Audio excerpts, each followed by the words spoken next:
Welcome back, friends, to 100% Candace. Remember me? Probably not. I've probably just snuck into your playlist accidentally because you forgot to unsubscribe to my feed, much like I had that experience the other day with Mark My Words. Hi, Mark. Yes, hi. It's December 1st. It's Canadian National Day of Podcasting, created for people like me who have pod faded. Except I haven't really pod faded because I actually am on like 4 different podcasts. I just don't do my own personal one anymore, probably because I'm on 4 other ones. And that's a lot already on top of my job. And then on top of, I think what I'm going to be talking about, as usual, as I do for my 1 episode every year, my movie challenges. So when watching a movie feels like work, I don't have time for podcasting. So here I am, once again, December 1st. I don't think I put an episode out last year for December 1st. I think I planned to the same thing as I did the year before, tell you about the movies that I watched for my 100 horror movies in 2024, but I didn't put that out. And so maybe I might tell you a little bit about some of those movies later, but instead I'm going to talk about the movies I watched this year.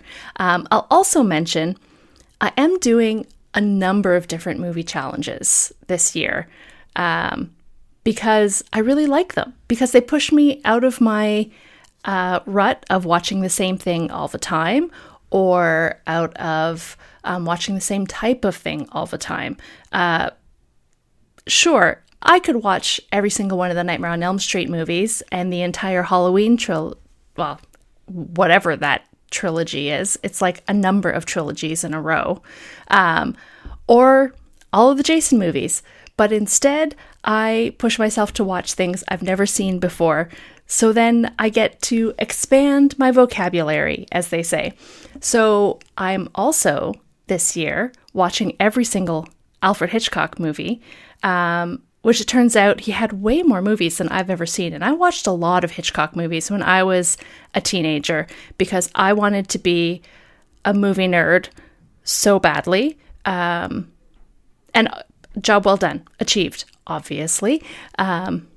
However, despite having spent my years in high school, essentially, going to the library and getting as many Hitchcock movies as I can rented from the library, I still had actually the bulk of his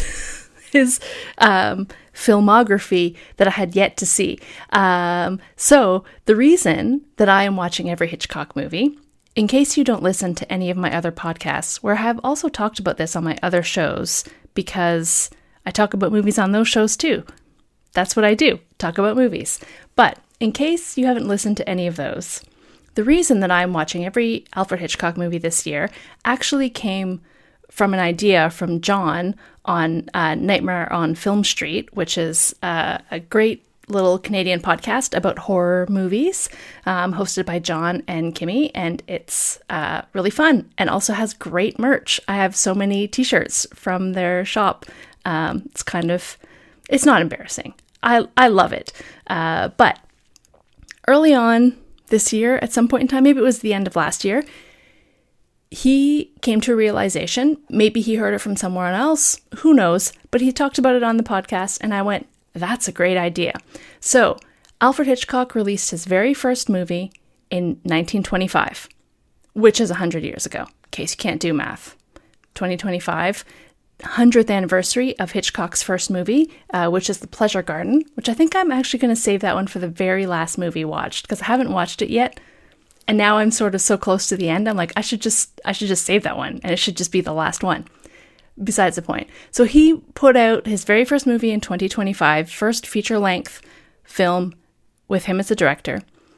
He directed 53 movies in his lifetime.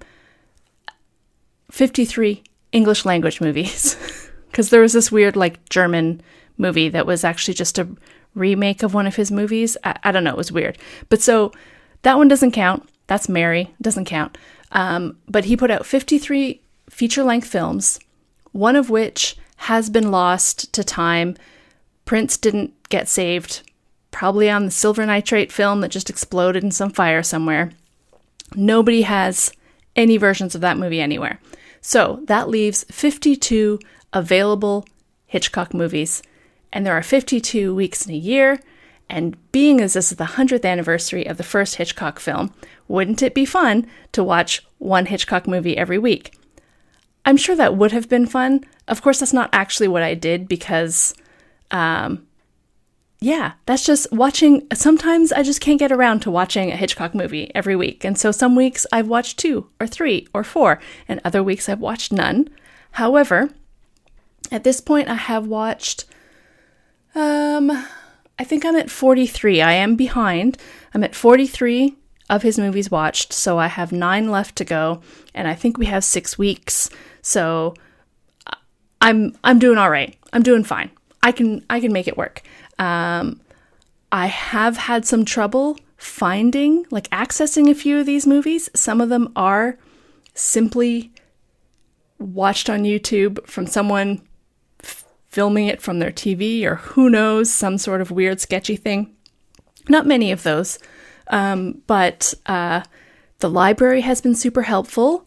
Their Canopy and Hoopla, which are their online streaming services, have been great. Actually going in and getting DVDs, really, really good. There are a number of them that are available to rent.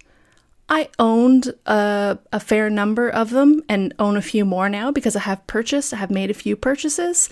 And the Criterion channel, which I subscribed to this year, has been really great. There were, 9 or 10 movies there, which was great.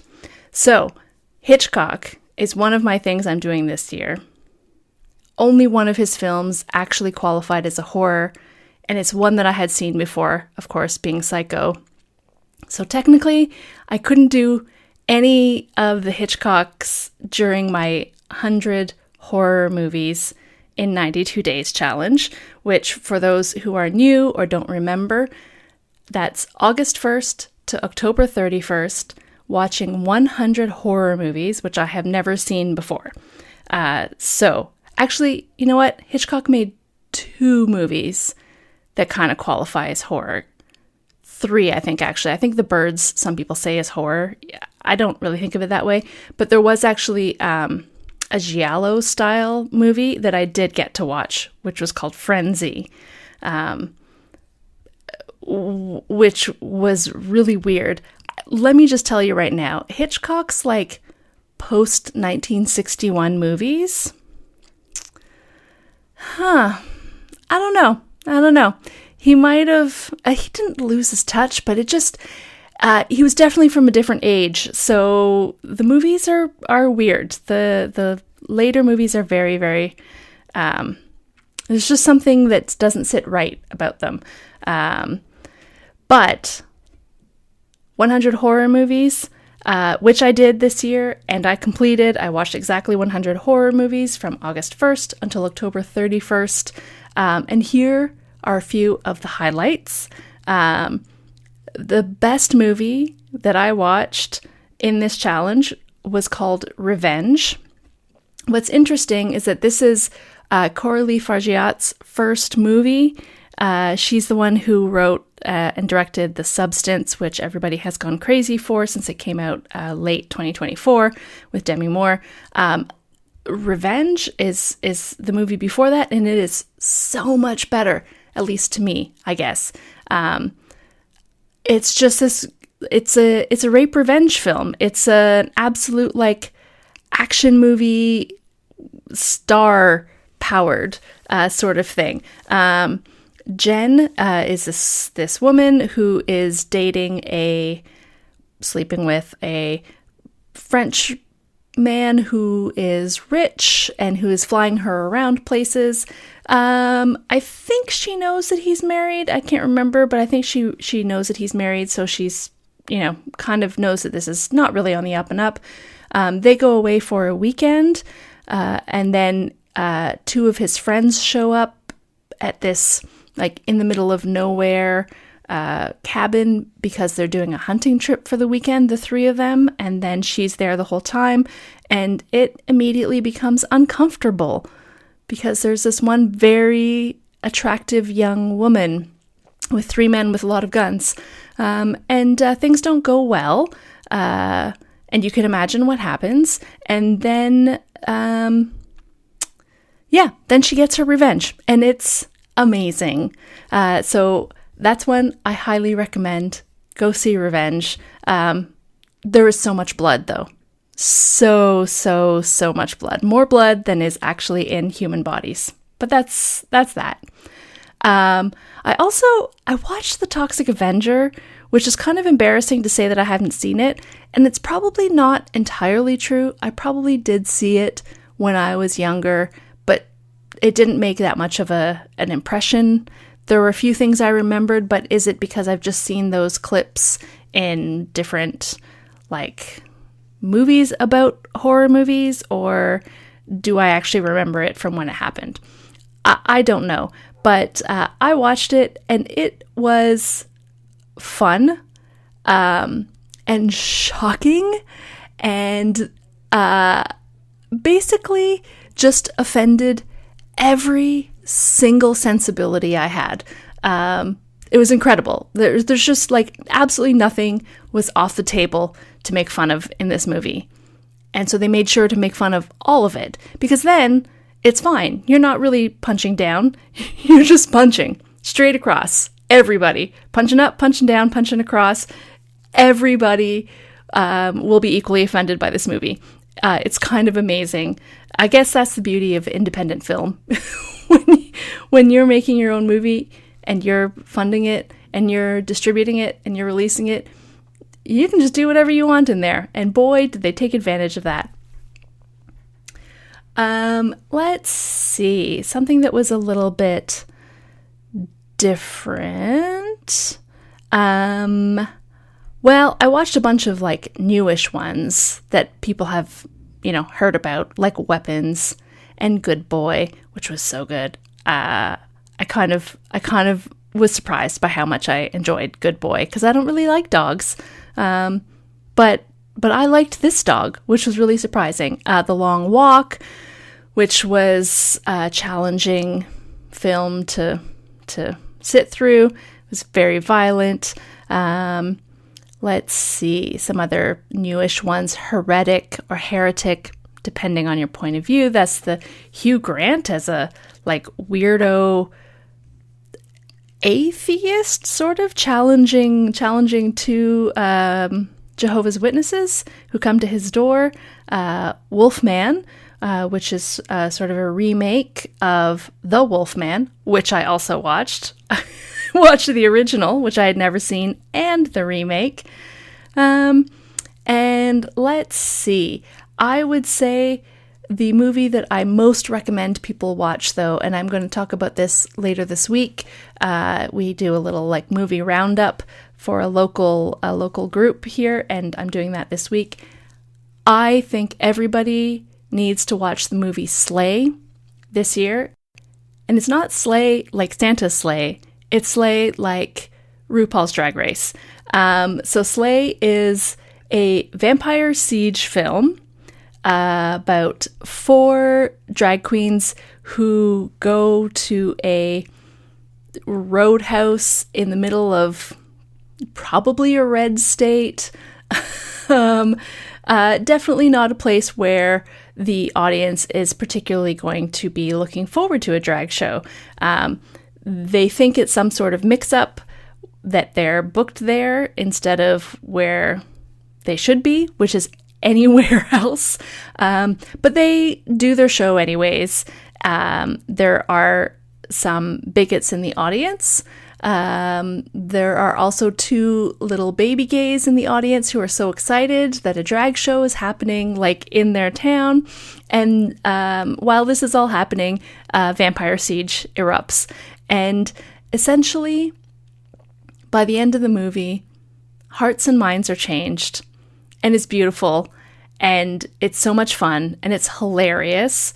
And it's just what I think everybody needs this year, especially, but probably every year. I feel like this is going to be a pretty regular rotation for me. It's just a really good, it's a surprisingly well-made film that's also totally making fun of everything that it is doing. It's a parody, but it's doing it right.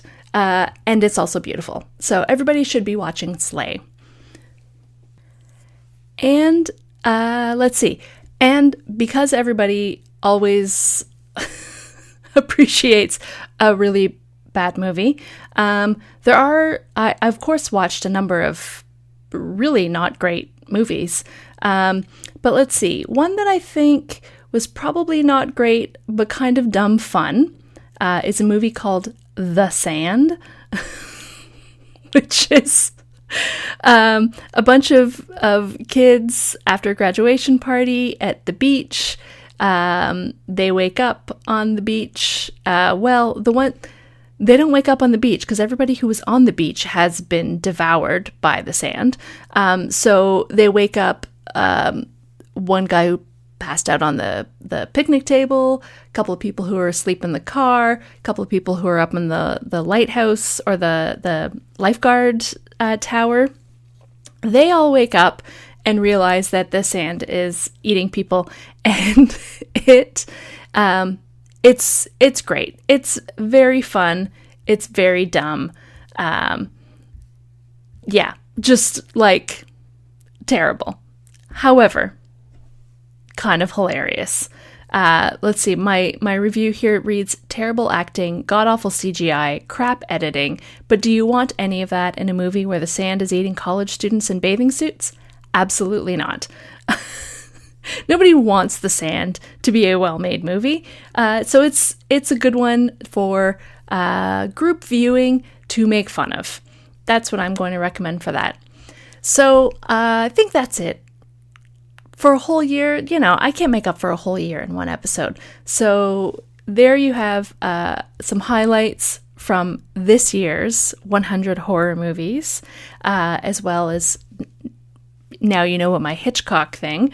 I'm also going to be doing, I've started, as of my birthday, a challenge which is called the Birth Year Challenge, where you watch movies from the year that you were born, totaling the number of years that you are. So I'm going to be 50 next year in August of 2026. So in August of 2025, I started the Birth Year Challenge so that I will watch 50 movies from 1976.